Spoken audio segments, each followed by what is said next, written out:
ਚਵਾਈ ਹੁੰਦੀ ਚਵਾਈ ਕਈਆਂ ਬੰਦਿਆਂ ਦੀਆਂ ਨਾ ਲੱਤਾਂ ਨੂੰ ਚਵਾਈ ਹੁੰਦੀ। 5 ਕੁਦਰਤੀ ਖੁਰਾਕਾਂ ਦੱਸਣ ਲੱਗਾ ਕਿ ਜਿਹੜੀਆਂ ਲੱਤਾਂ ਦੀ ਚਵਾਈ ਨੂੰ ਠੀਕ ਕਰਨ ਵਾਸਤੇ ਬੜੀ ਜ਼ਬਰਦਸਤ ਚੀਜ਼ ਨੇ। ਸਭ ਤੋਂ ਪਹਿਲੇ ਸਮਝ ਲਓ ਕਿ ਲੱਤਾਂ ਨੂੰ ਚਵਾਈ ਹੁੰਦੀ ਕਿਉਂ ਹੈ।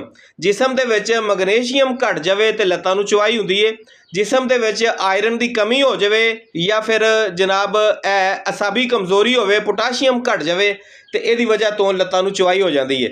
ਪਹਿਲੇ ਨੰਬਰ ਦੇ ਉੱਤੇ ਕੇਲਾ ਬਿਹਤਰੀਨ ਚੀਜ਼ ਹੈ, ਜਿਹੜਾ ਪੋਟਾਸ਼ੀਅਮ ਤੇ ਮੈਗਨੀਸ਼ੀਅਮ ਦਾ ਇੱਕ ਜ਼ਬਰਦਸਤ ਕੰਬੀਨੇਸ਼ਨ ਹੈ।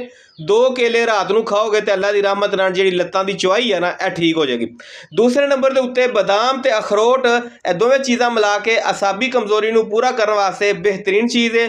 ਲਿਹਾਜ਼ਾ ਅਖਰੋਟ ਤੇ ਜਿਹੜੇ ਬਦਾਮ ਦੀ ਗਿਰੀ ਹੈ ਨਾ, ਇਹ ਰਾਤ ਨੂੰ ਪਾਣੀ 'ਚ ਭੇਂ ਦਿਆ ਕਰੋ, ਸਵੇਰੇ ਉੱਠ ਕੇ ਖਾਲੀ ਪੇਟ ਖਾ ਲਿਆ ਕਰੋ, ਅੱਲਾ ਦੀ ਰਹਿਮਤ ਹੋ ਜਾਏਗੀ। ਤੀਸਰੇ ਨੰਬਰ ਦੇ ਉੱਤੇ ਪਾਲਕ। ਅਗਰ ਪਾਲਕ ਹਫਤੇ ਦੇ ਵਿੱਚ 1 ਦਫਾ ਖਾ ਸਕਦੇ ਜੇ ਤੇ ਜ਼ਬਰਦਸਤ ਚੀਜ਼ ਹੈ।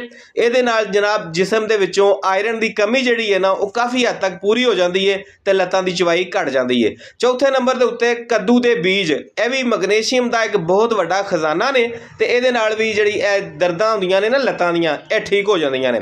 ਪੰਜਵੇਂ ਨੰਬਰ ਦੇ ਉੱਤੇ ਜਨਾਬ ਗਰਮ ਦੁੱਧ ਦੇ ਵਿੱਚ 1 ਚਮਚ ਸ਼ਹਿਦ ਮਿਲਾ ਕੇ ਅਗਰ ਰੋਜ਼ਾਨਾ ਰਾਤ ਨੂੰ ਪੀਣ ਦੀ ਆਪਣੀ ਰੂਟੀਨ ਬਣਾਉਂਦੇ ਜੇ ਤੇ ਇਹਦੇ ਨਾਲ ਵੀ ਅਸਾਬ ਨੂੰ ਤਾਕਤ ਮਿਲਦੀ ਹੈ ਤੇ ਇਹ ਮਸਲਾ ਹੱਲ ਹੋ ਜਾਂਦਾ ਹੈ। ਵੀਡੀਓ ਅੱਛੀ ਲੱਗੀ ਹੋਵੇ ਤੇ ਲਾਈਕ ਕਰਿਆ ਜੇ, ਦੋਸਤਾਂ ਦੇ ਨਾਲ ਸ਼ੇਅਰ ਵੀ ਕਰ ਦਿਆ ਜੇ, ਅਕਾਊਂਟ ਨੂੰ ਫਾਲੋ ਕਰਿਆ ਜੇ।